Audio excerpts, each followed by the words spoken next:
Selamat siang dan salam untuk kita semua. Yang saya hormati Ibu Calon Penggerak DPR, yang saya hormati Bapak dan Ibu Guru SD IPS Pamuai, yang saya hormati rekan-rekan guru SMP Sapa Pamuai. Pertama-tama pada iman kita panjatkan puji dan syukur kehadirat Tuhan karena yang berkat dan perkenan kita boleh dikumpulkan di tempat ini untuk mengikuti salah satu kegiatan yang digagas oleh calon guru penggerak SMP Negeri Sapa Pamuai. Bapak Ibu yang saya hormati, pada kesempatan yang indah ini di sini telah duduk bersama kita salah satu calon guru penggerak yang nanti akan memberikan materi kepada kita tentang budaya positif di sekolah. Saya rasa kalau berbicara soal budaya positif pasti berbicara tentang perilaku, karakter yang ada di sekolah, itu intinya. Dan ini nanti akan dipertajam oleh calon guru penggerak kita sebagai bagian dari tugas yang diemban oleh calon guru penggerak. Memang hal-hal ini harus dilewati. Tentunya saya mengucapkan banyak terima kasih buat Bapak Ibu pengajar SD yang sudah turut membantu bersama-sama dengan kami di sini dalam mensukseskan kegiatan program guru penggerak yang salah satu gurunya ada di SMP Sapa Pamuai. Jadi sebentar mari kita sama-sama melihat, kita sama-sama mendengar, kita sama-sama menyaksikan, dan kita sama-sama saling berdiskusi tentang apa sih budaya positif yang akan disampaikan oleh calon guru penggerak. Mungkin itu saja yang bisa saya sampaikan. Terima kasih dan shalom Bapak Ibu semua. Terima kasih Bapak. Selanjutnya kita akan mendengarkan pemaparan materi budaya positif dari budaya positif. Baik, selamat pagi Bapak Ibu semuanya. Baik, bersyukur buat hari ini kita boleh bertemu lagi di sekolah SMP Negeri Sapa Pamuai. Nah, di sini saya akan diseminasi atau memaparkan apa itu budaya positif. Ini adalah modul kami ya, guru penggerak untuk program guru penggerak. Jadi ini modul 1.4 memaparkan budaya positif. Oke, sebelum kita masuk ke budaya positif, mungkin kita akan buat kesepakatan kelas dulu Bapak Ibu. Bapak Ibu boleh melihat di depan, ini ada kesepakatan kelas. Yang pertama, semua orang memiliki kesempatan untuk berpendapat. Yang kedua, berpendapat setelah dipersilakan. Ketiga, berpartisipasi penuh secara aktif. Yang keempat, jika ada satu orang berbicara, maka yang lain mendengarkan. Yang kelima, mengikuti kelas dengan perasaan yang bahagia. Dan yang keenam, berpikir terbuka dan saling menghormati. Nah, dari keenam kesepakatan kelas ini Bapak Ibu, adakah yang mungkin Bapak Ibu tidak setujui, atau ada yang perlu kita kurangi, atau ada yang semuanya sudah oke? Boleh ya, jadi kan kesepakatan kelas ini dari kita untuk kita dan oleh kita. Jadi kita akan disepakati bersama. Dari 6 kesepakatan kelas ini ada yang mau dikurangi atau dihapus, Bapak Ibu? Pas. Semuanya pas ya? Berarti nanti kita boleh mengikutinya di kelas kita. Jadi sebagai kesepakatan kelas kita punya kesempatan berpendapat, kita punya waktu untuk dipersilakan berpendapat, terus kita berpartisipasi penuh dan aktif dalam kelas ini. Kita juga bisa mendengarkan orang yang berbicara, terus kita juga mengikuti kelas dengan bahagia, dan kita berpikir terbuka.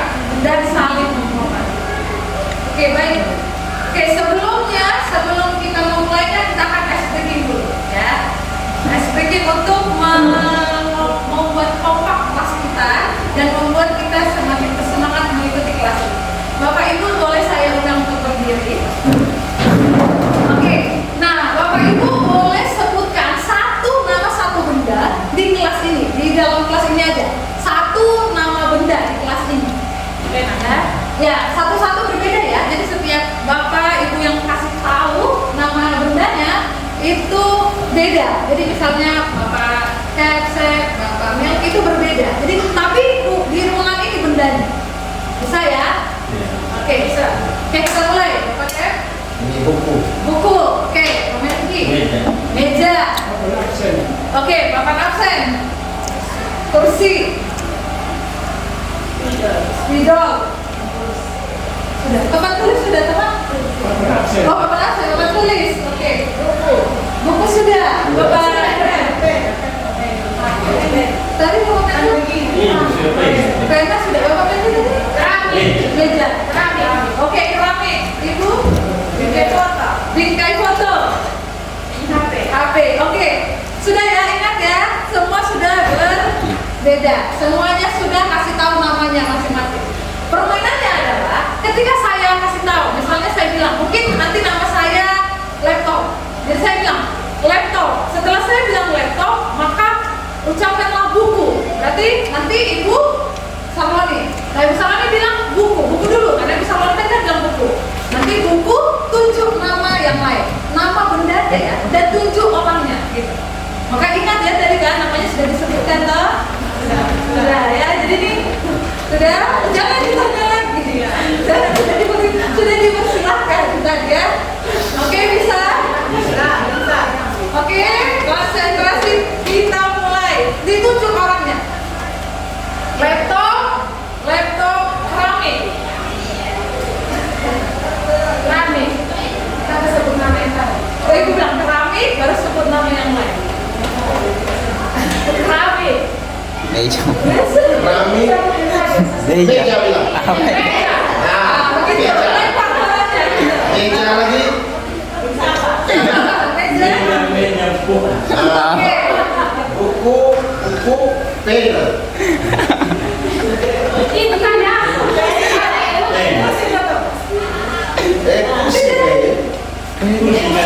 Kursi. Iya, kursi. Ingat lah, ingat ya. Konsentrasi di bawah yang dikasih tahu yang menjawab ya. Jadi dia kita uji, ya ingat nggak nama temannya. Oke, kita ulang. Laptop, HP, papan yang hapus.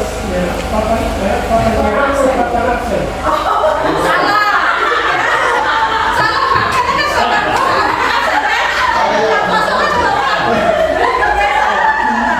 Kita ulang. Mari kita konsentrasi. Laptop, buku. Buku, meja. Meja, kursi.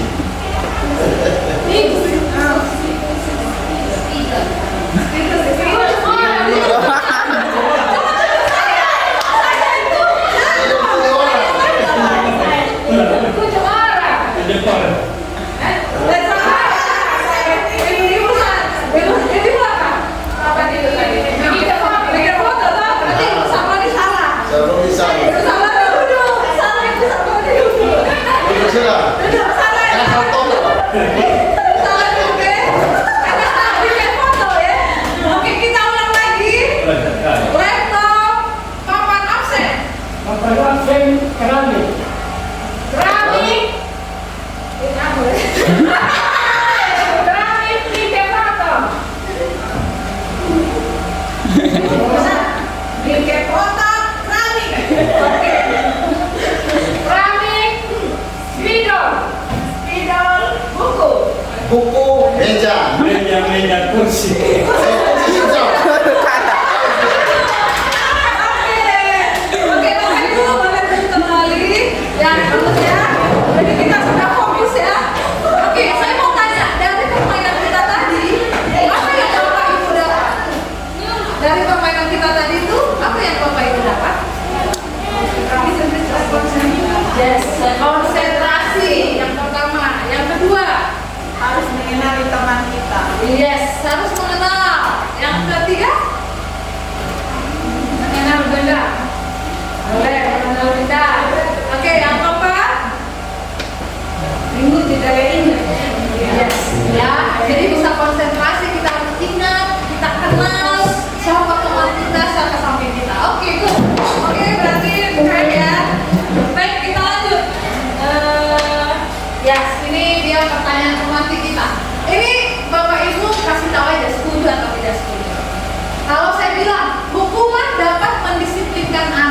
Bapak Ibu setuju atau tidak setuju? Tidak. Nah, boleh setuju, boleh tidak setuju ya. Jadi nggak harus sama. Setuju atau tidak setuju? Yang setuju boleh tepuk tangan. Ya, hukuman dapat mendisiplinkan anak. Setuju atau tidak setuju? Setuju boleh angkat tangan. Yang setuju? Oke, tidak ada. Tadi suara ada. Setelah 7 tahun tidak ada. Oke, berarti hukuman dapat mendisiplinkan anak tidak setuju. Sudah setuju? Oke. Ibu bingung. Tidak setuju. Oke. Yang kedua, pemberian hukuman dengan hal positif seperti membaca atau membersihkan halaman sekolah dapat meningkatkan disiplin anak. Setuju atau tidak? Setuju. Setuju. Oke. Setuju ya? Oke, tidak ada pemberian hukuman dengan hal positif. Sekali-kali. Ya, bagaimana? Setuju atau tidak setuju? Tidak setuju. Yang tidak setuju? Yang tidak setuju? Bapak? Hanya yang tidak setuju, saya tidak setuju. Orang yang setuju? Tidak setuju. Bapak? Bapak ini setuju? Tidak setuju. Oh ya, Pak ini tidak setuju. Oke, berarti semua tidak setuju. Yang ketiga, pemberi penghargaan dapat meningkatkan motivasi belajar anak. Ya, setuju. Setuju? Tidak setuju. Oke, tidak setuju. Oke, tidak setuju ya? Ya, setuju atau tidak setuju?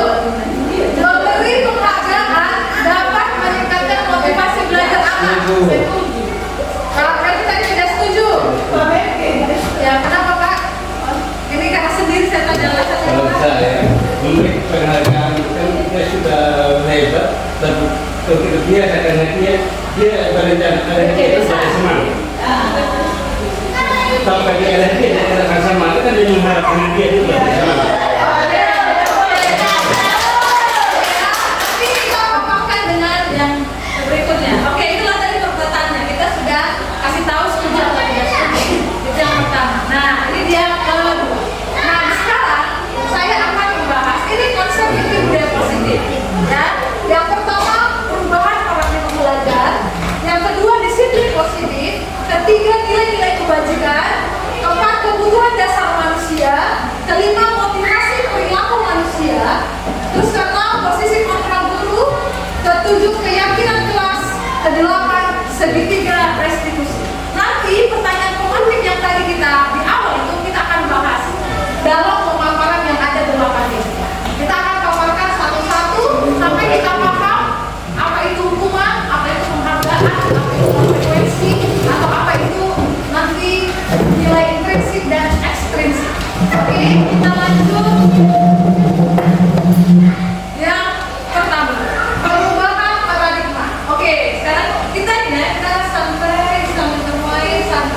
Kita lihat kegiatan kepala tangan. Ada A dan B. Ya, anggap ibu semua A. Teman ibu, teman bapak guru itu B. Ya, bapak ibu itu A. Teman bapak ibu guru itu B. Sobeklah secara kertas kecil, tuliskan benda atau sesuatu yang sangat berharga untuk Anda, letakkan di salah satu tangan Anda dan genggam. Terus digenggam benda itu ya, dengan segala daya, buatlah sebuah kepala. Jadi teman Anda akan mencoba dengan sebuah tenaga dengan berbagai cara untuk meminta Anda memberikan benda tersebut. Ya, jadi teman itu si B tadi bisa membujuk, mengancam, menghardik, merayu, menimbang, ada supaya kepala tangan bapak itu terbuka karena dia mau mengambil benda itu bapak ya. Oke, mari kita lihat apa yang terjadi. Yuk, sekarang kita praktekkan. Kita praktekkan. Bapak tulis dulu di secari kertas apa benda yang paling bapak ibu nggak mau orang ambil, yang paling berharga. HP. Oh, tulis dulu. Tulis saja, tulis. Nggak Melly juga boleh ya. Jadi tulis ya. Boleh diskusi siapa yang mengambil, siapa yang punya benda. Saya mengambil bapak yang ini. Ya, oke, boleh ya. Oke. Sudah? Rangkus. Sudah tulis benda yang paling berharga. Jadi kalau dia mau ambil,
berdasarkan prinsip pembelajaran berdiferensiasi. Berdiferensiasi itu adalah perbedaan. Nah, Bapak Ibu, di kelas kita itu murid kita pasti berbeda. Berbeda latar belakang, membuat dia karakternya berbeda. Membuat dia keadaan di rumah, membuat dia emosi dia juga berbeda, tingkah laku dia berbeda.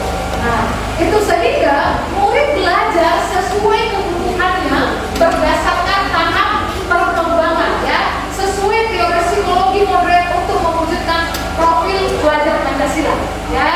Jadi kita akan mewujudkan profil pelajar Pancasila. Bapak Ibu, apa aja profil pelajar Pancasila?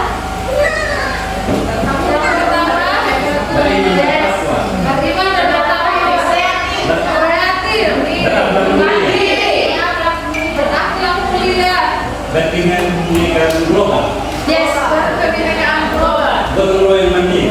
bergotong royong mandiri. Oke ya, jadi semuanya sepakat. Oke, keren. Lanjut, berarti kita bisa masuk.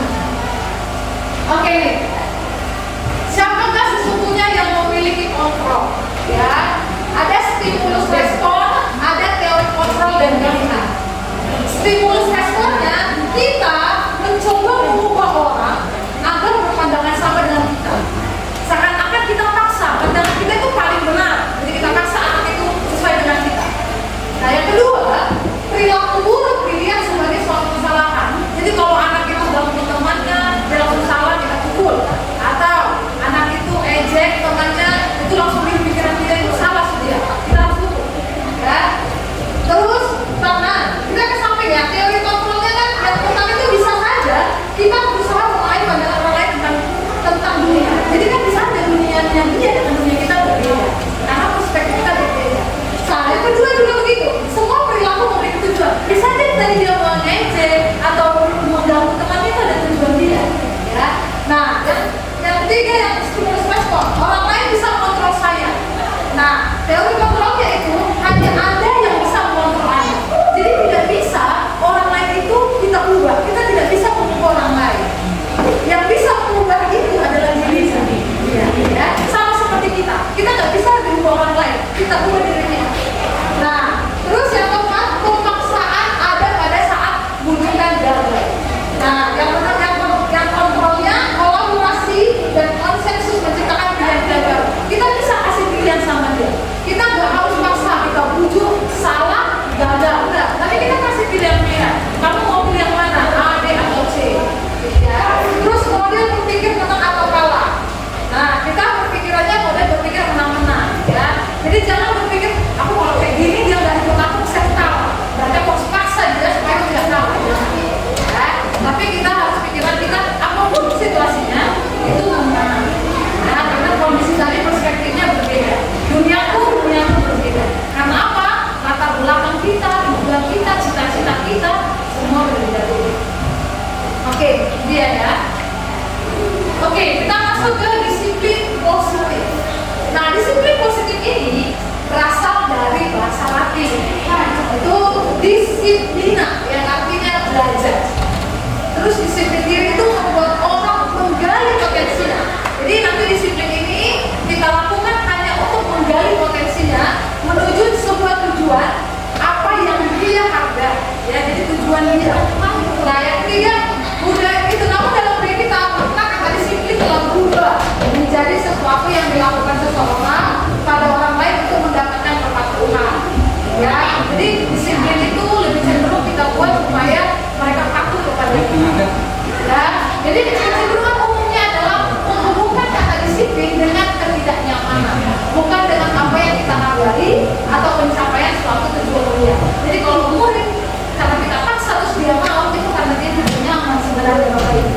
Ya, terus atau kita paksa dia, kita hukum dia, ikut aja hukumannya. Nah, tapi karena dia tidak nyaman, ya, dalam hatinya pasti sedang berbunga. Ya. Yang keempat itu sebagai pendidik, tujuan kita adalah menciptakan murid yang memiliki disiplin diri sehingga mereka berperilaku mengacu pada nilai-nilai kebajikan asal dan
bisa toleransi, bisa rasa hormat, integritas, mandiri, menghargai, antusias, empati, pengetahuan, kreativitas, kerja keras, percaya diri dan komitmen. Ya, itu nanti akan ada dalam diri. Keterampilan hidupnya bisa dipercaya, ya, terus lurus hati, terus mendengar yang aktif, tidak merendahkan orang lain, dan memberikan terbaik untuk orang lain. Ya,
ketiga, untuk menghargai diri sendiri.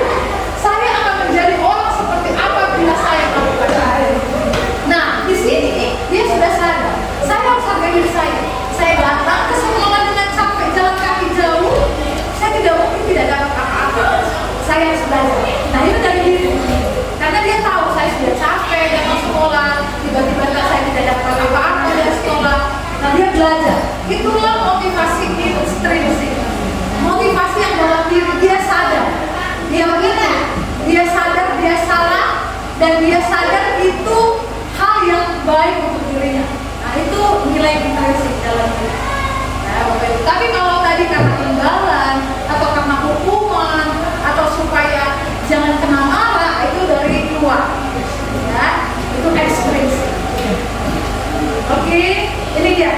Menurut Bapak Ki Hajar Dewantara kita, Bapak Pendidikannya Indonesia, merdeka itu artinya tidak hanya terlepas dari perintah, akan tetapi juga cakap buat memerintah diri sendiri. Nah, inilah harapannya. Jadi kalau kita sekarang memasuki kurikulum merdeka, anak-anak mau merdeka, harapannya anak-anak cakap buat memerintah diri sendiri.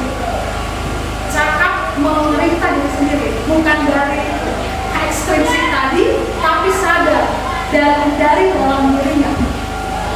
Ada kesadaran dan ada kemauan dalam diri. Itu dia yang kita harapkan. Nah, ini dia hukuman. Kita akan bahas ya hukuman. Hukuman itu ciri-cirinya Bapak Ibu tidak terencana, tiba-tiba. Kenapa bisa tiba-tiba? Bisa aja. Misalnya satu, si A terlambat karena gurunya bad mood dari rumah, ya kan? Buruk suasana hatinya, padahal dia hanya terlambat 5 menit. Tiba-tiba dia bilang, kau lari mengelilingi lapangan 10 kali. Karena apa? Ya mungkin tadi gurunya dari rumah bermasalah dengan suami atau dengan istri. Terus anak datang dengan terlambat. Tiba-tiba kan terpikir dia kan? Terpikir gurunya, oh, tos 5 kali kau putar lapangan jalan lari. Nah, itu tiba-tiba, tidak terencana. Kan? Apa yang kita pikirkan? Atau nggak ada yang di rumah misalnya. Oh, ambil air untuk rumah. Pergi-pergi terlambat. Atau ada juga yang tidak mengerjakan PR. Mau tidak mengerjakan PR? Udah, atau usah datang lagi, atau usah masuk hari ini di kelasnya ibu. Kan bisa aja. Karena tadi kalau hati kita baik, mungkin oke, ibu kasih ya waktunya ya. Karena tidak terencana. Hukuman itu tidak terencana. Yang kedua, murid tidak tahu apa yang akan terjadi. Dan pasti karena tidak terencana, murid tidak tahu hukuman apa yang didapat. Ya, hukumannya tidak tahu apa yang didapat. Jadi ikut aja, ikut apa maunya murid. Nah, bersifat satu arah. Maksudnya bersifat satu arah adalah anak itu hanya tahu mendengar gurunya dan melaksanakannya. Mau itu salah, mau itu benar, dia keluar. Yang tahu dia ada satu arah, dia terlambat, dia salah, aku pasti dihukum. Itu yang dia tahu. Nah, yang keempat berupa hukuman fisik dan psikis. Ya, bisa kata-kata ya. Hukuman itu bisa kata-kata, merusak mental dan psikis. Misalnya kita maki-maki dia, kita hina, kita ejek karena kita emosi, akhirnya itu masuk di hatinya, masuk di pikiran dia, dan itu bisa jadi trauma ke depan sampai dia besar.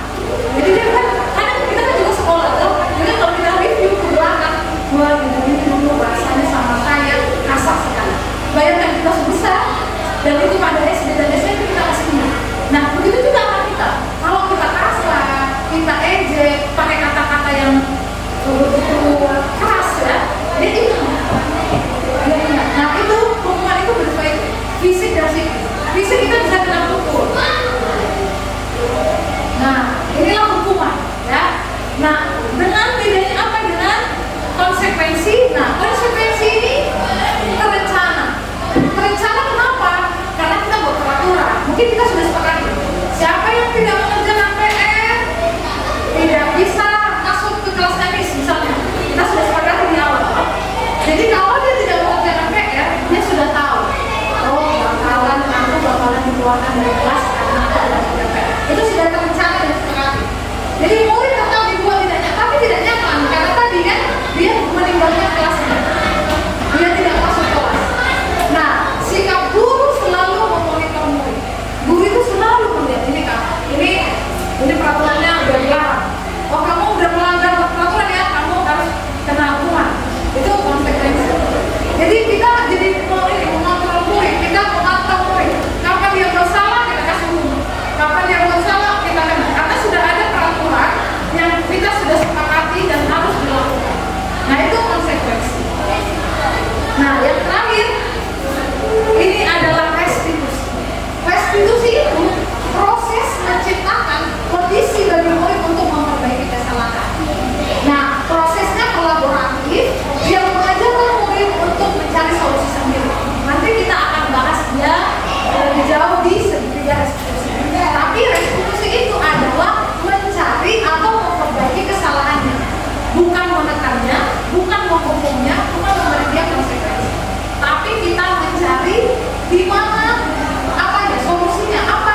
diminta untuk push up 15 kali karena tidak menggunakan masker ke sekolah.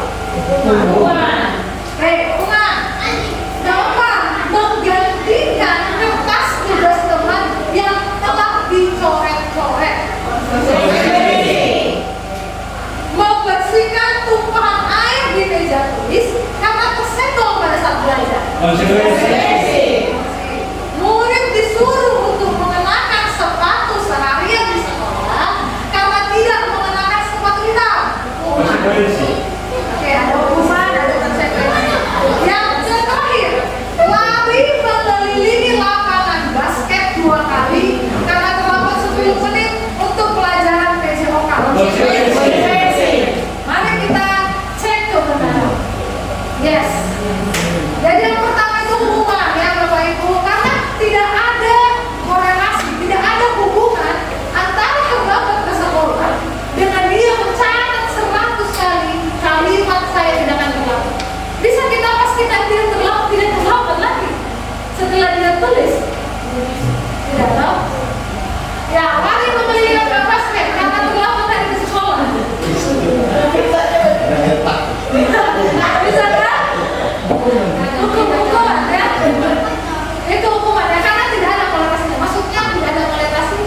Hukuman itu tidak sesuai dengan apa yang dilakukan. Jadi seakan-akan kita sedang sedang bisa menyiksa atau sedang membuat dia supaya tidak melakukan. Padahal sebenarnya tidak melakukan dan bisa saja. Ya. Yang keempat, menggantikan kertas tugas teman yang telah dicoret-coret. Itu konsekuensi ya, karena dia harus mengganti. Ya, ada peraturan. Membersihkan tumpahan air di meja karena tersenggol. Ya, itu juga harus digantinya.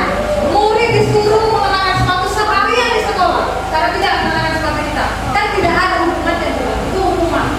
Yang lari mengelilingi lapangan basket 2 kali karena terlambat 10 menit untuk belajar PJOK. Mungkin sudah peraturan ya, jadi harus dilakukan. Jadi konsekuensi. Lari bagian dari olahraga pas. Ya. Dan bisa saja sudah mereka sudah sepakat ya, guru PJOK dengan murid sudah sepakat. Oke, keren ya Bapak Ibu, mantap. Berarti sudah bisa. Ya inilah dia perbedaannya ya. Jadi kita bisa lagi perbedaan hukuman dan konsekuensi. Jadi kita bisa pahami apa yang kita lakukan di anak-anak kita, hukumankah atau konsekuensi. Perbedaannya ini sesuatu yang menyakitkan harus terjadi, tapi kalau konsekuensi sesuatu harus terjadi. Karena apa? Peraturan harus ditaati. Konsekuensi kan gitu. Ada peraturan dan ada tindak lanjutnya, ya konsekuensinya. Kalau peraturan ini dilanggar atau tidak ditaati, berarti ada yang harus dikerjakan. Makanya sesuatu harus terjadi. Tapi kalau hukuman itu menyakitkan, karena kita seperti mendesaknya, seperti tadi undang kayak mendesak dia. Ya, terus yang kedua membuat anak sakit. Jangka waktu lama Bapak Ibu. Jadi hukuman yang kita beri itu sakit pada jangka waktunya lama. Ya, mungkin dia bisa tidak suka dengan kita dan itu lama.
Nah itu tertancap di diri, aku anak bodoh, aku udah bodoh sama teman.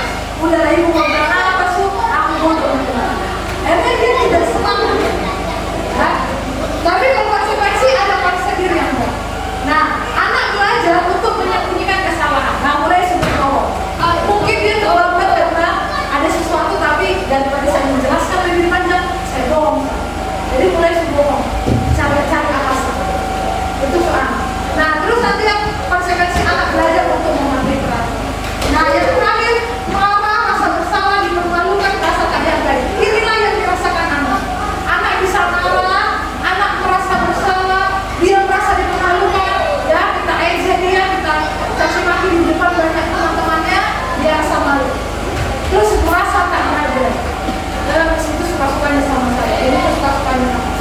Tapi kalau konsekuensi kehilangan hak, dibuat tidak nyaman, diasingkan untuk sementara. Ya, kalau dia merasa bersalah, membuat salah, pasti kita kan mengasingkan dia. Karena kita akan marah dia, ada peraturan yang harus kita tahu. Jadi dia hukuman dan konsekuensi. Pertanyaannya, Bapak Ibu, apakah kita bisa melaksanakan hukuman dan konsekuensi di sekolah? Apakah kita bisa dengan pemaparan ini tadi? Apakah kita masih bisa memberikan hukuman dan konsekuensi di kelas kita, di sekolah kita? Mungkin kalau referensinya sedikit, kalau itu memang sangat tidak bisa dengan perubahan sekarang. Karena konsekuensinya positif saja hasil tidak menguntungkan. Sedangkan restitusi mungkin yang ada perubahan. Berarti hukuman kita sepakati bisa dihilangkan, ya? Jadi mulai sekarang mari kita hilangkan hukuman kepada anak-anak. Karena ingat, anak-anak itu sama seperti kita, yang punya rasa, punya pikiran, ya. Jadi bisa punya punya malu. Nah, konsekuensi itu nanti kita akan lakukan ketika kita masuk ke restitusi. Kita bisa ubah konsekuensi ke restitusi. Tapi nanti kita akan bahas. Nah, ini dia restitusi yang tadi. Restitusi itu proses, ya, ini proses. Jadi ini ada proses, bukan langsung terwujud, bukan langsung jadi. Ya, proses. Proses menciptakan kondisi bagi murid untuk memperbaiki kesalahan mereka, sehingga mereka itu bisa kembali pada kelompok mereka.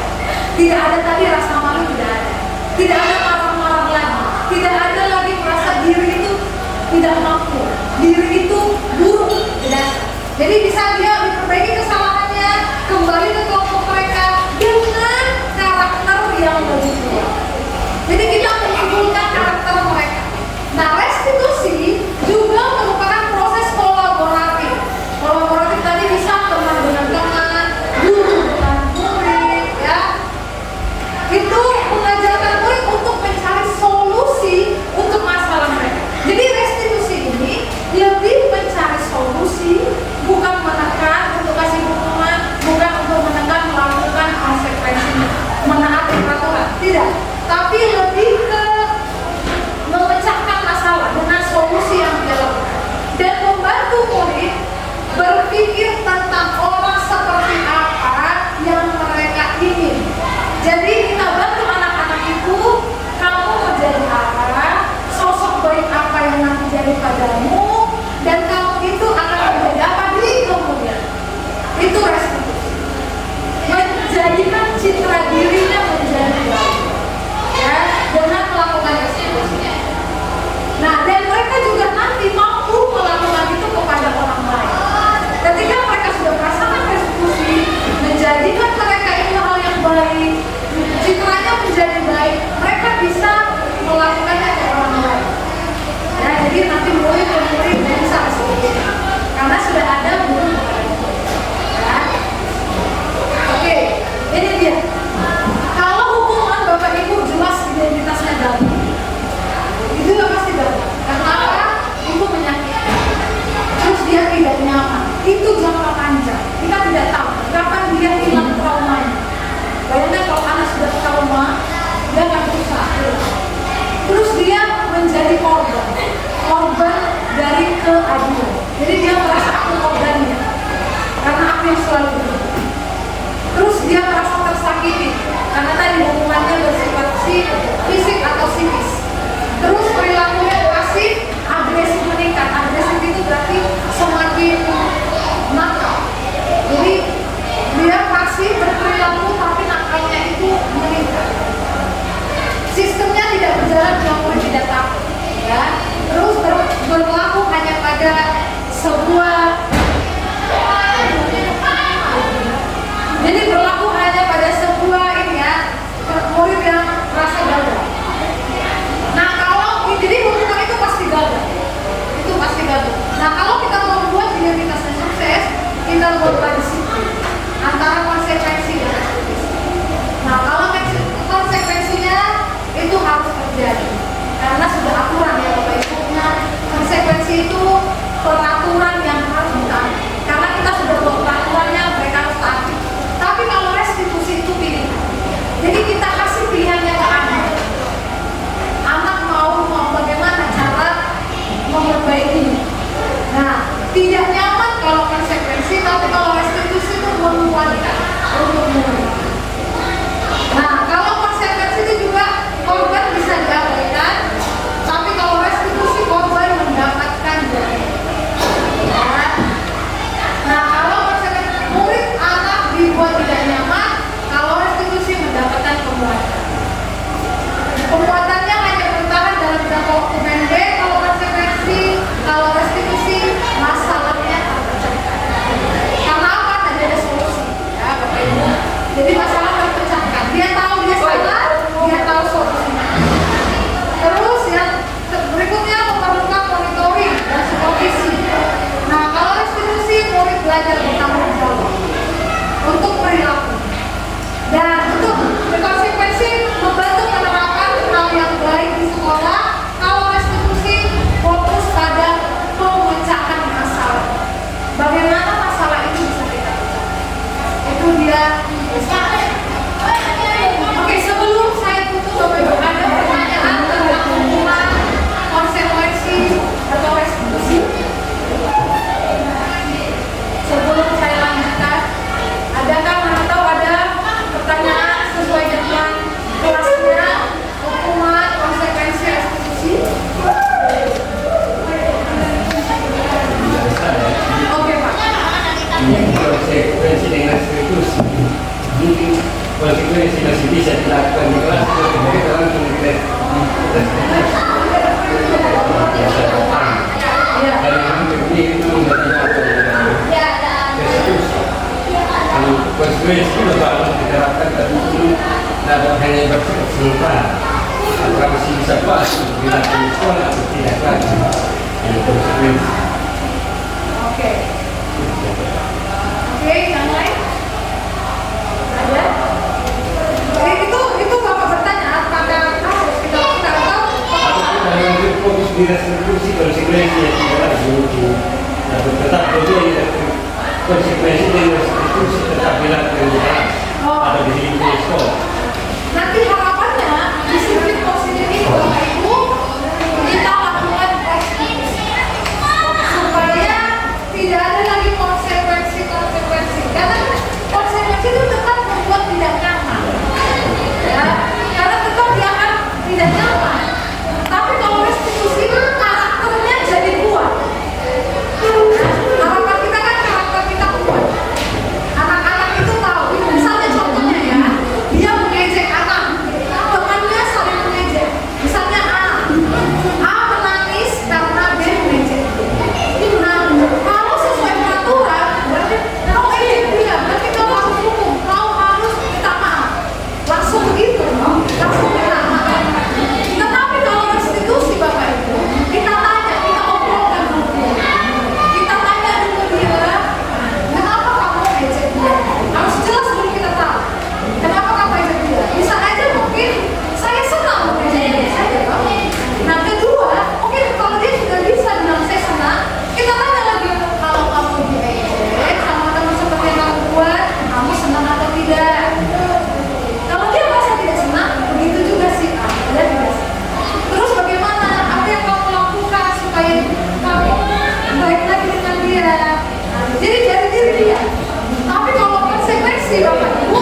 Jadi dia tidak merasa citra buruk, tidak merasa bersalah, tapi dia kembali lagi kepada yang baik.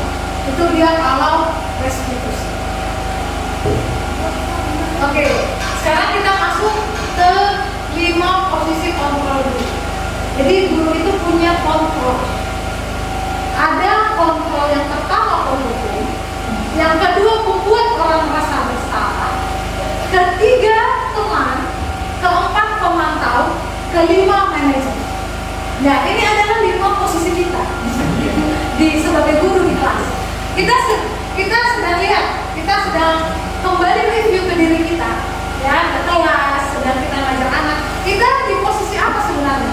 Penghukumkah, pembuat orang bersalah kah, temankah, pemantau kah, atau manajer? Nomor 5, manajer. Wih, bapak manajer ya? Kita lihat ya, kita akan jelaskan satu-satu. Kita akan lihat dari sini. Kalau dia menghukum Bapak Ibu, ini dia menghukum. Ya, nah kita lihat.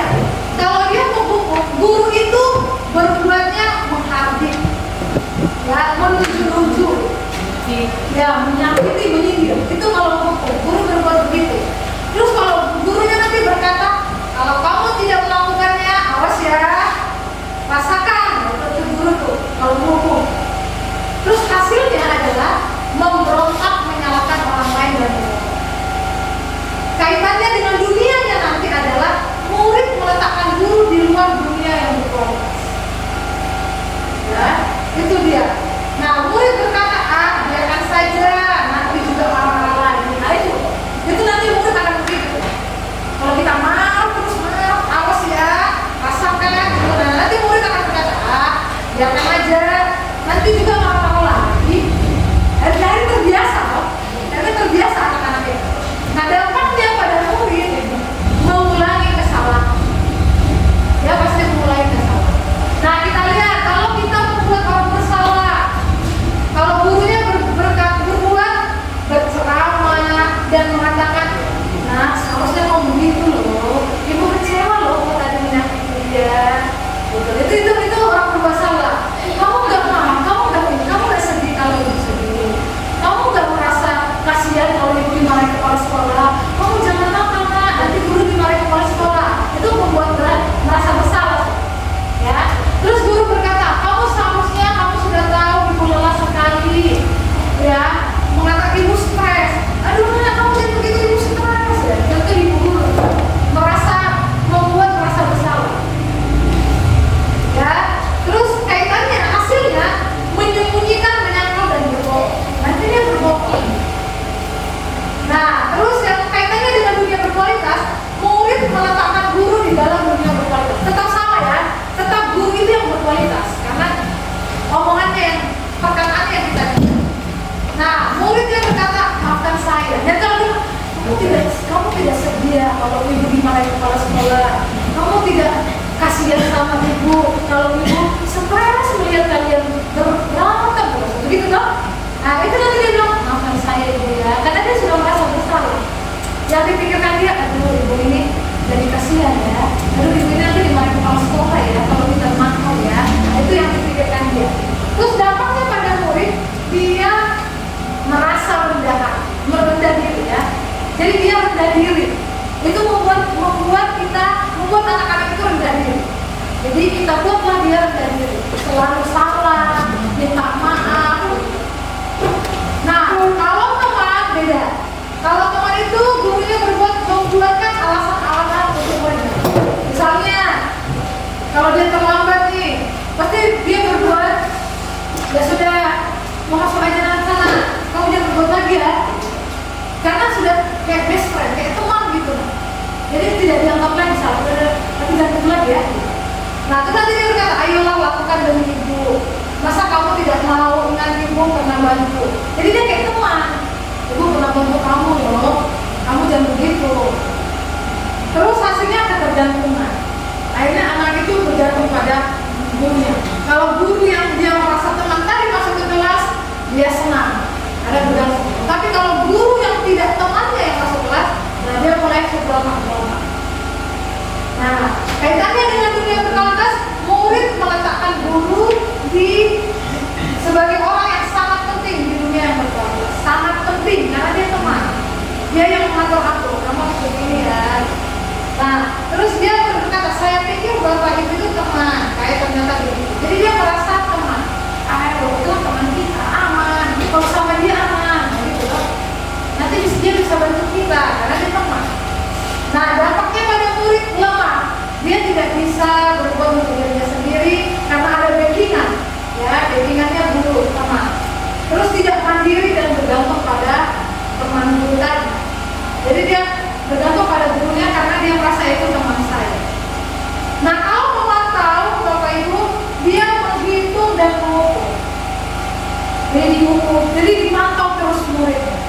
Jadi tugas gurunya itu memantau selalu. Dia akan berbuat salah, mau taati aturannya.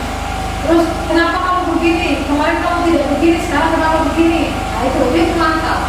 Terus apa peraturannya? Nah situ selalu guru akan berkata, nah kalau tidak kerjakan PR apa peraturannya? Nah itu dia masuk pada peraturan. Terus dia menyesuaikan diri bila diawasi. Kalau diawasi guru, dia bunuh, dia ngikut. Kalau gurunya tidak awasi, ya keluar dari pelajaran. Nah, yang ketiga itu murid meletakkan guru, peraturan dan hukum di dunia berbalik. Jadi guru yang dilihat karena dia dipantau. Nah, berapa banyak bintang yang anak saya harus peroleh? Nah, dia itu yang tadi ya. Jadi ada imbalan, ada penghargaan, ada hadiah, itu yang dia lihat. Karena ibu guru akan pantau saya akan melakukan yang baik untuk dia supaya dapat hadiah. Itu juga.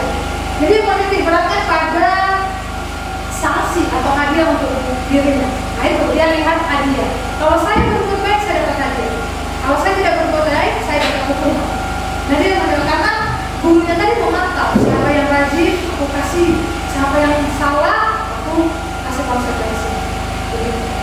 Nah yang dia manajer. Kalau manajer Bapak Ibu, dia mengajukan pertanyaan-pertanyaan seperti tadi. Kenapa kamu ribut? Kenapa kamu terlambat? Makanya apa yang kita yakini itu pertanyaannya. Apa yang kita yakini? Apa yang bisa kamu kerjakan untuk memperbaiki masalah ini?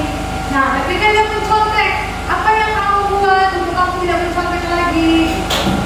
Terus menguatkan pribadi, sehingga dia tahu aku harus belajar supaya aku tidak mencontek. Nah, terus murid meletakkan dirinya sebagai individu yang positif dalam dunia berkualitas.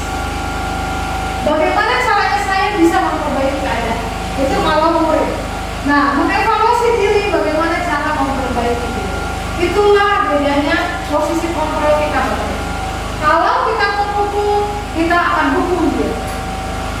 Kalau membuat orang bersalah, kita membuat dia salah, merasa bersalah ketika dia tidak menghormati kita atau tidak mengikuti peraturan guru. Nah kalau teman, dia sangat mau hukum seperti teman, dia tidak bisa lagi melakukan yang baik karena dia kan, oh ada guru nih yang bisa bantu kita. Nah kalau memantau dia akan lihat, kamu salah, kamu kasih hukum konsekuensi. Kalau kamu benar, saya kasih hadiah. Nah kalau manajer, dia lebih memperbaiki dirinya, memperbaiki perilaku. Apa yang bisa kamu lakukan untuk memperbaikinya? Kenapa kamu terlambat? Apa yang bisa kamu lakukan supaya besok tidak terlambat? Itu dia. Kalau dia nah sekarang dari yang kita sudah jelaskan Bapak Ibu, ada pemukul, membuat orang merasa bersalah, teman, pemantau, manajer. Kalau kita gurunya, saya dan Bapak Ibu, kita sedang di posisi kontrol yang mana? Kontrol diri atau manajer. Bapak manajer ya?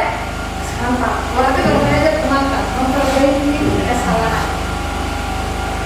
Bapak, kalau kita ya, ini kan harapannya kita manajer. Tapi kalau di kelas yang selama ini, kalau saya Bapak Ibu, saya kadang saya membuat orang merasa bersalah. Jadi saya suka bilang, kamu tidak suka kalau ibu marah, kamu suka kalau ibu marah. Saya suka begitu. Jadi dia tidak merasa bersalah. Jadi kan dia bangun, terus dia rendah diri. Saya biasa gitu, ya. Atau yang lebih dominan juga memantau. Oh kamu tidak kerjakan PR ya? Apa konsekuensinya? Ya saya begitu. Tapi ketika kita belajar ini, harapannya memang manajer. Nah kalau Bapak Ibu biasanya di kelas apa? Kebanyakan tembok hukuman ya yang biasa ya. Yang biasa terjadi saya adanya disiplin positif. Ya, jadi kita biasa menghukum ya. Jadi kita tanpa tanya dia kita hukum aja ya. Oke, jadi harapannya memang manajer ya Bapak Ibu. Oke, kita lanjut. Nah ini dia. Saya tanya lagi untuk tugas ini nanti. Kalau saya kecewa sekali denganmu, ya, saya kecewa sekali dengan kamu. Itu biasanya posisi kontrolnya siapa? Posisi kontrol kita ada dari teman, ada pemulung, ada konsep, ada pemantau, ada restitusi. Nah, kalau misalnya gurunya kan bilang, saya kecewa sekali dengan kamu, itu biasanya posisi kontrolnya apa? Hukuman, merasa bersalah, membuat bersalah. Membuat merasa bersalah atau hukuman. Ayo apa? Hukuman, membuat merasa bersalah, teman, pemantau atau manajer. Yang mana Bapak Ibu? Kalau saya kecewa sekali dengan kamu.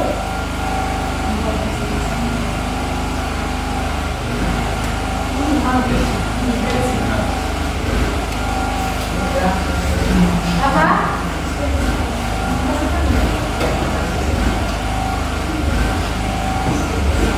Oke, apa dia konsekuensi? Hukum.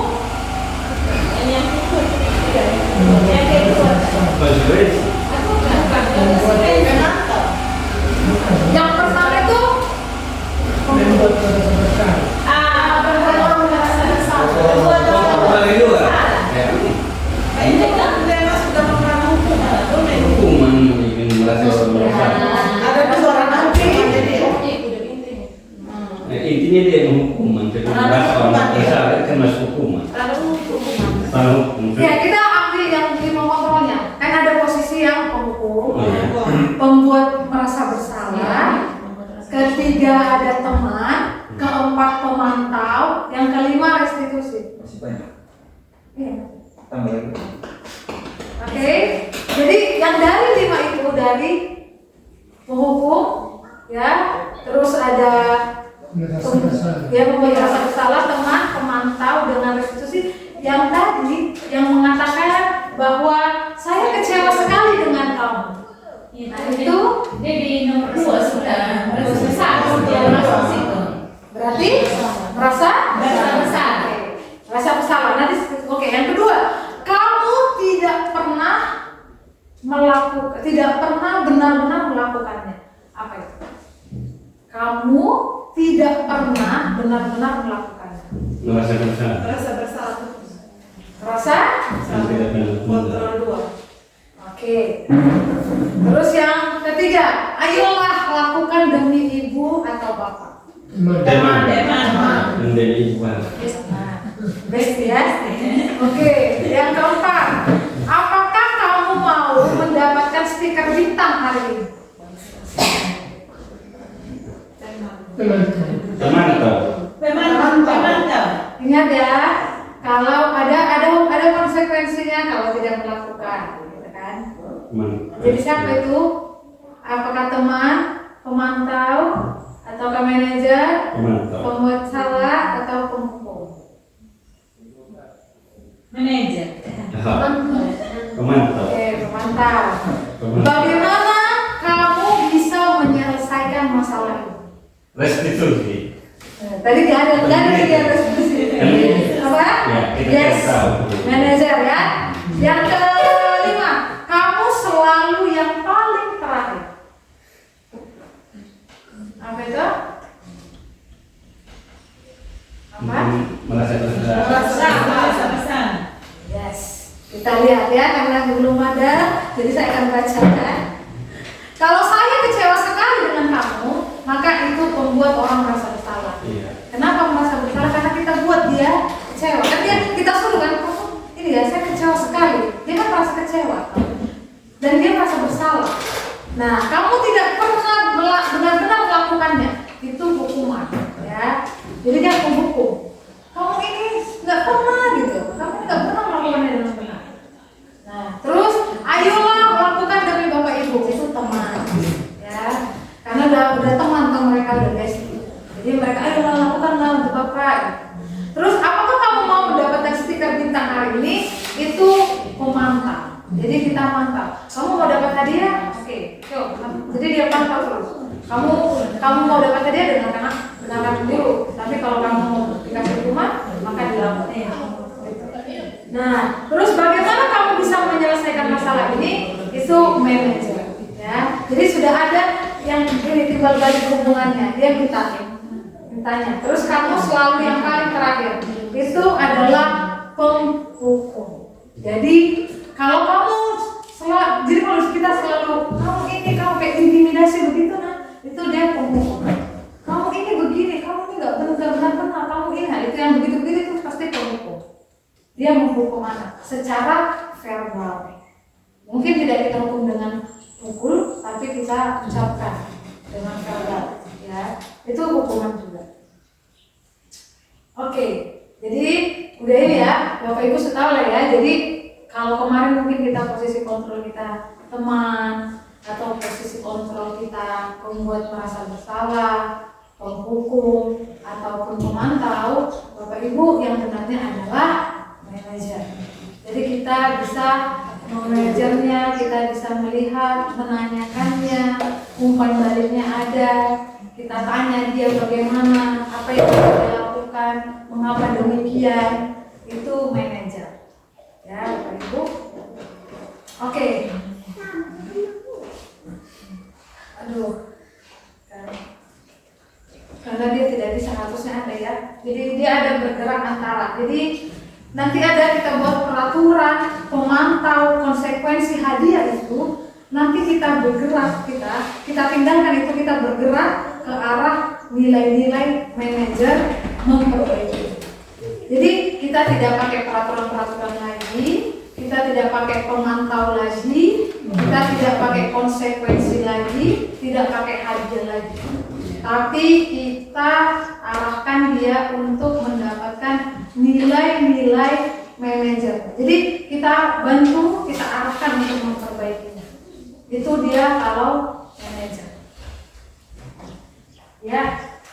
Terus itu nanti kalau dia manajer kita bisa tanya dengan apa yang kamu yakini. Jadi kita mulai dari situ. Nilai apa yang kamu yakini? Kalau kamu nyontek, nilai apa yang kamu yakini? Itu dia. Ya, bagaimana memperbaikinya? Itu kata-kata yang kita keluarkan ketika anak-anak merasa buat bersalah. Jadi kita nggak, kamu harusnya begini, tidak begitu lagi. Mungkin kita dulu bisa, kamu harusnya begini, kamu harus, saya akan menghukum kamu karena kamu gitu. Tapi sekarang tidak begitu bahasanya. Bahasanya apa yang kamu yakini? Nilai apa yang kamu yakini kalau kamu nyontek? Kalau kamu tidak nyontek, nilai apa? Terus bagaimana memperbaikinya? Itu dia harapannya di situ. Oke, baik. Kita masuk pada keyakinan kelas.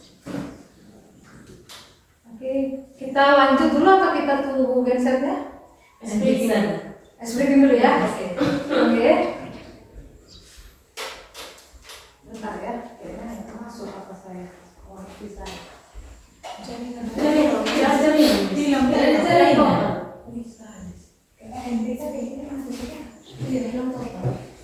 Sudah habis.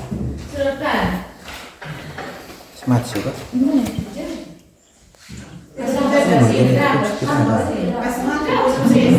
Nanti baru digandeng. Iya, kasih mati ya. Tunggu ya. Ini Ya Allah. Kenapa? Ulang lagi kok. Tidak. Dan oh iya. Nah, ini dia keyakinan kelas.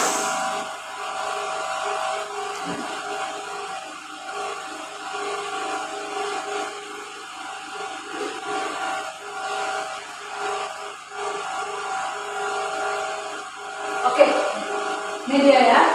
Mengapa tidak peraturan saja? Mengapa harus keyakinan? Ini dia.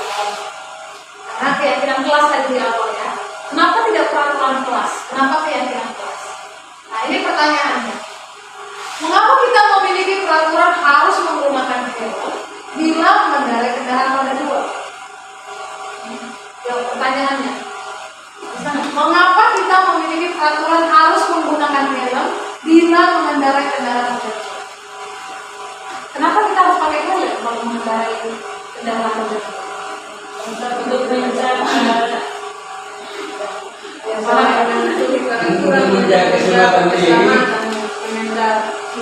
Menjaga keselamatan dan keselamatan. Oke, yang kedua, mengapa kita memiliki peraturan 3M? Menggunakan masker, mencuci tangan dan menjaga jarak 1,5 meter.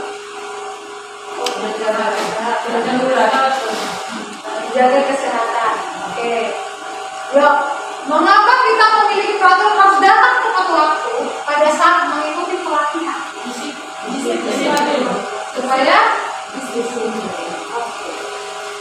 untuk mendukung motivasi intrinsik kembali ke nilai-nilai keyakinan lebih menggerakkan seseorang dibandingkan mengikuti serangkaian peraturan-peraturan. Artinya, Bapak Ibu, kenapa tidak peraturan memakai helm? Ya, tapi keyakinan karena supaya dari dalam diri kita itu memang sadar nyawa aku berharga dan aku harus selamat.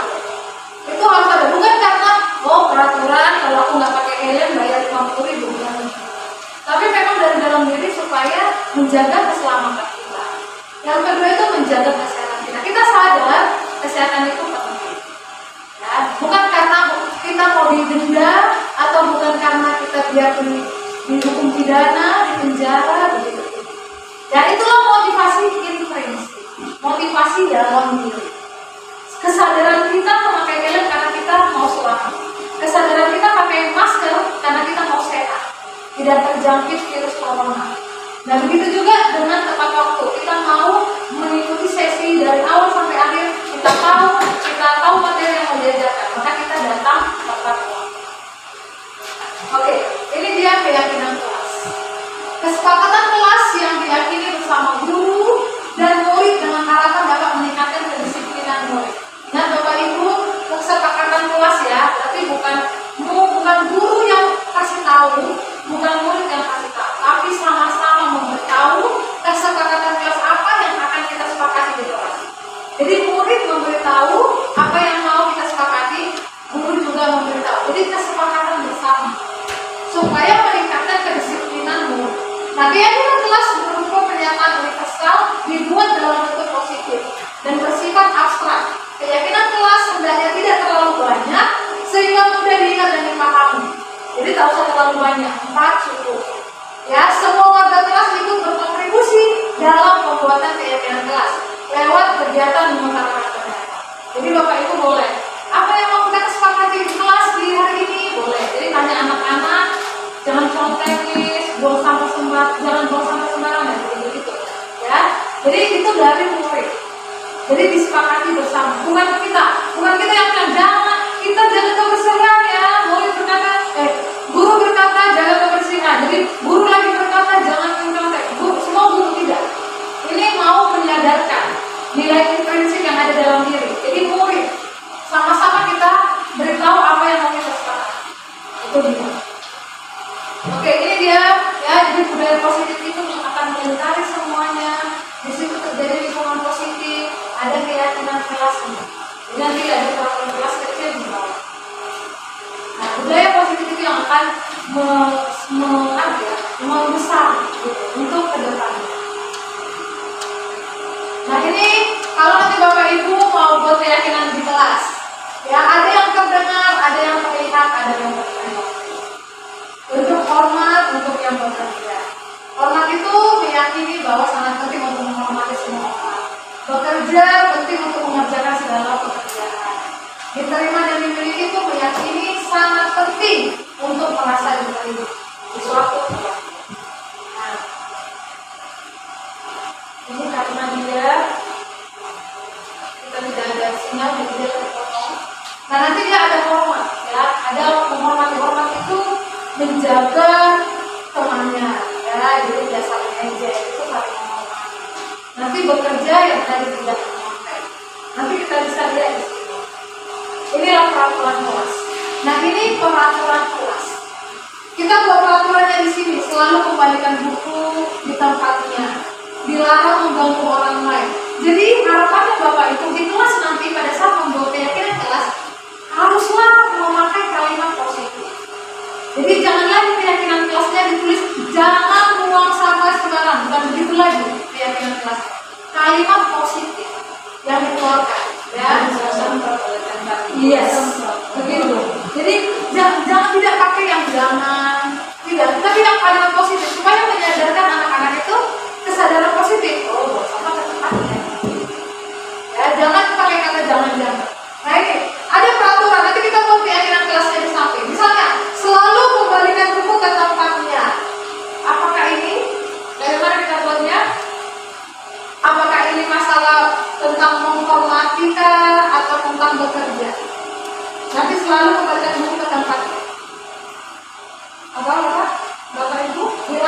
mengganggu orang lain.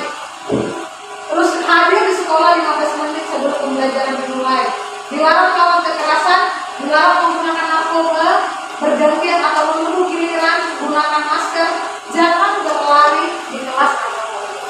Jadi kalau tadi Bapak Ibu ini terbuka, ini akan kita bisa buat tabel C dan D-nya. Ada kata hormat, jadi kita bisa nanti buat hormat yang bagaimana. Tapi karena terputus karena lain saja, jadi begini. Nah, akhirnya kita jadi sulit untuk menentukannya. Kita buka yang ini. Nah, kalau di sini ada dia tanggung jawab. Keyakinan kelas yang bagaimana yang mau kita tahu, berarti ada tanggung jawab. Misalnya dan selalu kembalikan buku ke tempatnya itu kan menumbuhkan tanggung jawab.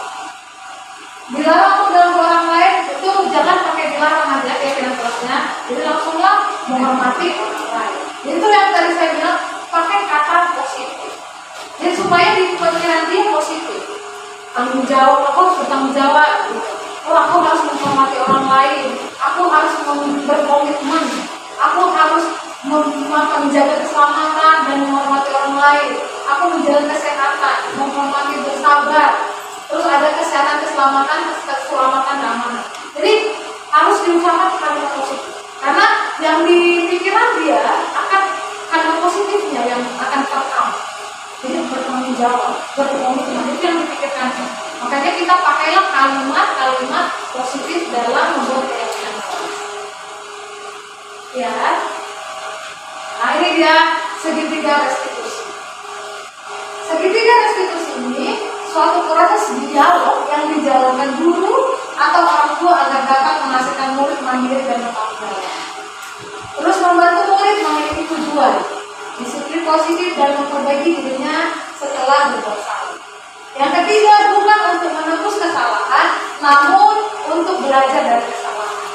Jadi dia belajar dari kesalahannya, Bapak Ibu, bukan untuk menebus kesalahan. Oke? Ya, yang pertama itu ada menstabilkan identitas. Nah, segitiga restitusi itu ada 3 ya. Yang pertama, kita menstabilkan identitasnya dulu. Ya, bagaimana cara menstabilkannya? Guru berkata, berbuat salah itu hal yang manusiawi, ya. Tidak ada manusia sempurna. Jadi kalau ada anak yang berbuat salah, Bapak Ibu, menstabilkan identitasnya supaya dia tidak terkesan buruk atau nakal dalam dirinya karena dia berbuat salah, kita bisa ajak dia berbicara dengan tenang, semua orang berbuat salah. Bisa supaya dia kembali percaya diri, supaya dia merasa dirinya itu, oh berarti bukan aku aja berbuat salah. Ya, jadi bisa kita bilang, Bapak Ibu juga pernah kok berbuat salah seperti yang kamu lakukan. Kita bisa bilang begitu. Bisa juga kita bilang, kita pasti bisa menyelesaikan masalah ini. Jadi buat dia supaya dia itu percaya diri. Buat dia jangan merendahkan diri, supaya murid itu bisa cari solusinya. Dan buat juga murid kita itu tidak terbeban dengan kesalahannya. Jadi dia tidak terlalu salah. Aku memang berbuat salah. Tidak begitu lagi pikirannya. Karena kita sudah bantu dia menstabilkan identitas.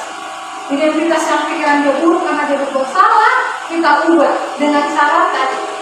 Kita bilang, kamu bersikap begini. Kalau kamu menyalahkan dirimu sendiri terus menerus, apakah kamu bersikap baik pada dirimu sendiri? Nah, kita kan bisa begitu. Kalau kamu merasa bersalah terus, nah, emang bagaimana cara memperbaiki? Berarti harus ada kan caranya supaya memperbaikinya. Jadi kita yakinkan, kita harus menstabilkan identitas. Itu yang pertama di segitiga restitusi. Jadi itu kan harusnya ada gambar ya Bapak Ibu. Ini sebenarnya ada gambar segitiga. Jadi yang pertama segitiganya, jalan pertama itu menstabilkan identitas. Langkah pertamanya. Makanya ini segitiga, karena ada 3 jalan, 3 cara yang kita lakukan. Yang pertama menstabilkan identitas ya. Untuk membuat anak yang merasa gagal karena berbuat salah menjadi positif terhadap dirinya. Itulah harapannya. Harapannya dia tetap positif pada dirinya, walaupun dia sudah berbuat salah. Ya. Dengan cara apa? Guru tadi berkata berbuat salah itu hal yang manusiawi. Tidak ada manusia yang sempurna. Bapak juga pernah kok melakukan itu. Ibu juga pernah kok melakukan. Jadi dia merasa, oh aku merasa diterima. Ya, tidak langsung dihakimi karena salah. Oke, yang kedua validasi kebutuhan. Jadi kita validasilah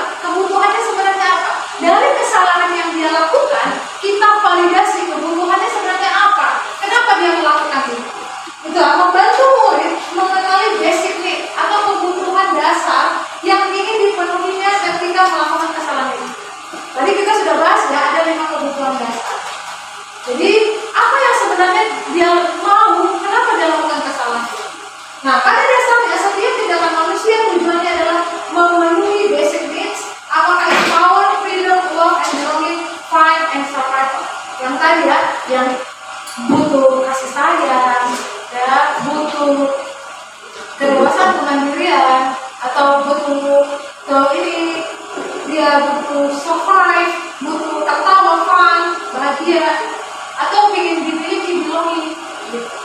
Itu ada yang dia ingin, ada kebutuhannya yang ingin dia dapat, makanya dia melakukan kesalahan.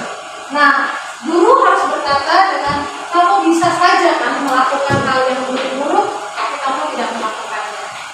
Nah, kita bisa bilang, kamu pasti punya alasan mengapa melakukannya. Kita bisa tanya dia, kenapa kamu melakukan itu? Apa alasannya? Apa yang kamu lakukan? Apa yang penting bagimu kenapa kamu lakukan? Terus, apakah kamu bisa melakukan lebih baik lagi besok? Nah, itu kan kembali ditanyakan. Berarti dia tidak akan melakukan hal yang lain. Dia menyadarkan, memvalidasi kesalahannya. Jadi berarti kebutuhan apa yang dia butuh? Dia mungkin nyontek apa? Dia belum beli temannya. Karena kebutuhannya apa? Kebutuhannya dia ingin fun aja. Dia mau pengen bermain sebenarnya. Tapi permainannya dia membuat temannya merasa tersakiti, jadi menangis mungkin. Nah, itu validasi kebutuhan. Dan yang terakhir, menanyakan keyakinan. Inilah yang terakhir caranya. Segitiga itu. Anak melihat kesalahannya dihubungkan dengan norma sosial dan nilai-nilai yang mendasari manusia berinteraksi dengan orang lain. Disinilah kita dapat solusinya. Solusi itu dari anak sendiri. Dengan guru berkata, apa nilai yang kita percaya itu? Bisa aja kita bilang, nah, mencontek itu tidak baik. Nilai apa yang kita langsung lakukan? Apa kesepakatan nilai yang kita telah sepakati sebelumnya? Kita bisa sampel dia dengan keyakinan kelas yang telah diatur. Nah, itu juga bisa nilai-nilai universal yang tadi ya, universal yang tadi, yang bisa profil belajar Pancasila. Nah, kamu ingin jadi anak seperti apa? Kita bisa tanya. Kalau kamu begini, kamu sudah baik ya. Apa yang kamu rasakan? Apa yang kamu rasakan ketika kamu melakukan itu? Apa yang kamu lakukan untuk memperbaiki kesalahan tadi? Nah, itu semua di menanyakan keyakinan.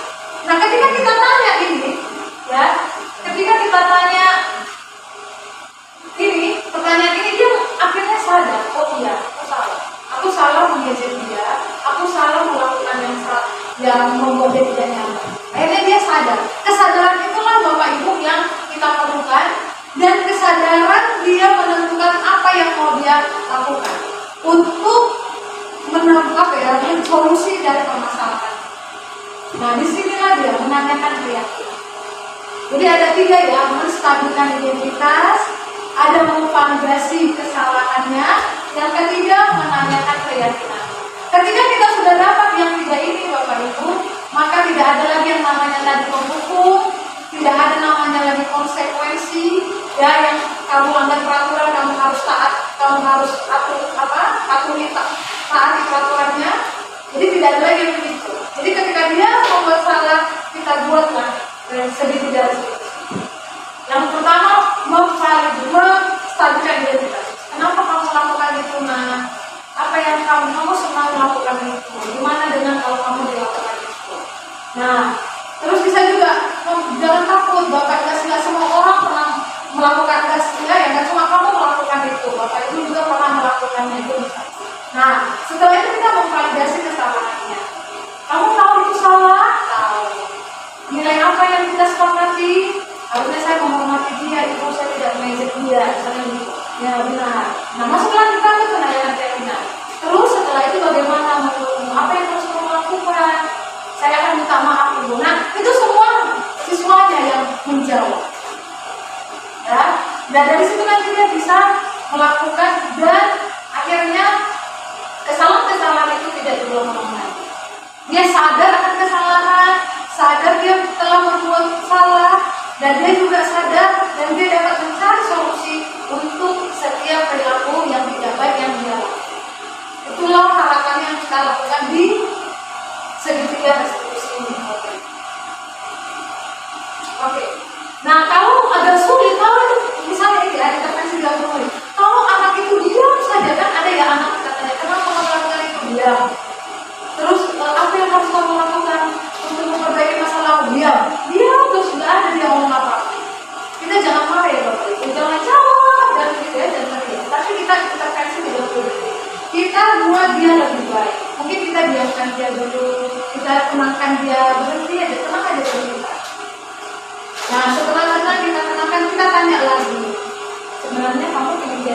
kasih, kita tanya pelan-pelan. Kalau dia di awalnya susah mengutarakan, nah kita kasih waktu dia kasih tenang. Setelah itu kita tanya, kamu sebenarnya mau jadi apa yang kamu inginkan? Tadi wajar nggak melakukan kesalahan itu? Ya, itu pelan-pelan. Nanti pelan-pelan baru dia akan cerita. Karena kan ada anak kita yang tanya pun diam awalnya. Nah ini kita kasih intervensi media supaya dia lebih tenang. Mana tahu tidak tenang sebenarnya. Jadi kita kasih waktu tenang dia. Setelah tenang baru kita tanya, kapan kamu siap? Kamu siap untuk kita mulai? Baru kalau dia bilang saya sudah siap, ibu, boleh ditanya. Kenapa tadi? Apa yang kamu lakukan? Ya, kenapa kamu lakukan itu? Jadi kita bisa menang. Terus sekarang apa yang mau kamu lakukan? Bagaimana cara kamu memperbaikinya? Di situ. Jadi kita tidak langsung marah, tapi kita kasih intervensi.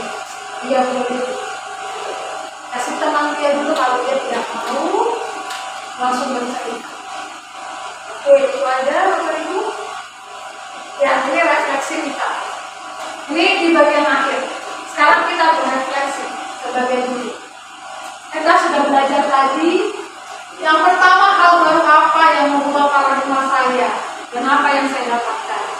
Dari yang tadi kita sudah paparkan apa yang Bapak Ibu sudah dapatkan. Terus yang kedua, perasaan apa yang muncul setelah mengikuti sesi ini. Ya, dan ini ya, khususnya mengenai makna disiplin dan motivasi diferensial. Yang ketiga, peran kamu apa? Peran kamu tadi yang kelima, proses kontrol tadi ya. Apa yang telah saya lakukan selama ini.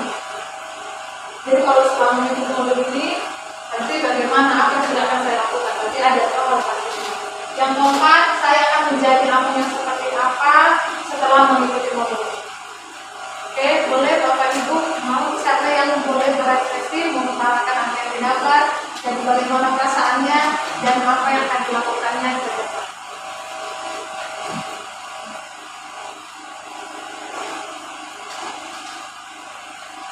Ada? Nggak apa-apa, diutarakan aja apa yang dilakukan.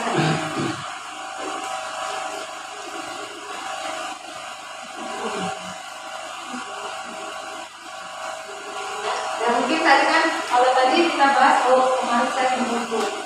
Setelah 5 kontrol ini saya sudah tahu.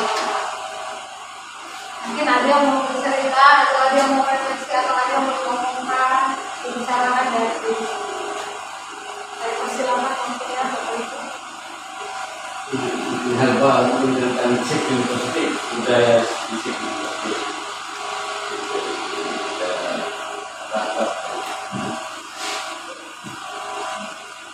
Ya, dari pengerti mungkin Bapak Ibu sudah mulai ya Pak untuk melakukannya ya.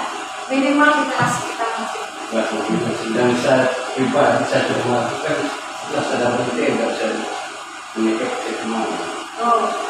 sudah terapkan. Oke, yang lain?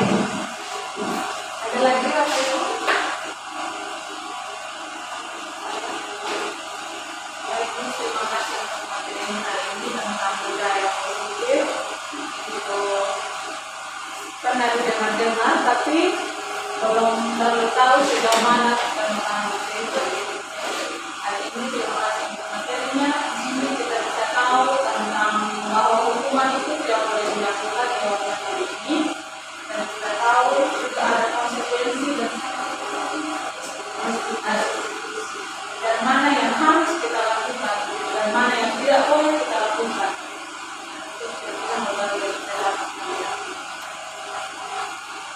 Ya, berarti kita sepakat ya Bapak Ibu kalau tadi kita sudah belajar tentang hukuman, konsekuensi dan restitusi, kita hilangkanlah pembuku yang ada di diri kita, jadi kita bilang bisa mengontrol diri kita sebagai manajer. Ya, dan konsekuensinya kita ubah menjadi restitusi. Mulailah kita bertanya, sebenarnya kebutuhan apa dari anak-anak kita, kenapa dia melakukan hal itu? Ya, dari 5 kebutuhan dasar itu tadi kita bisa paham. Karena pasti anak melakukan sesuatu ada alasannya. Mungkin dia cari perhatian kita, atau butuh kasih sayang kita, atau dimanja-manja, atau ingin tempat kita, bisa saja. Ya,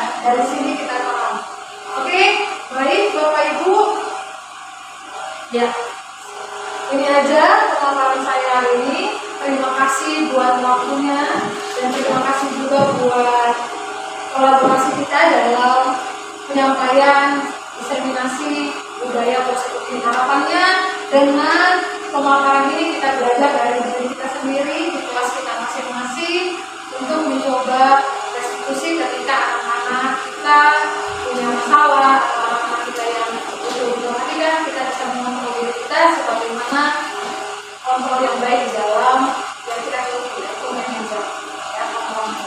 Itu aja, terima kasih saya ucapkan. Selamat siang bagi kita semua.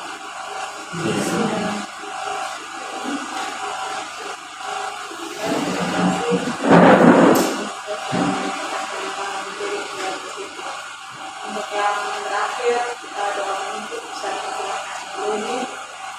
Semoga kita dalam doa.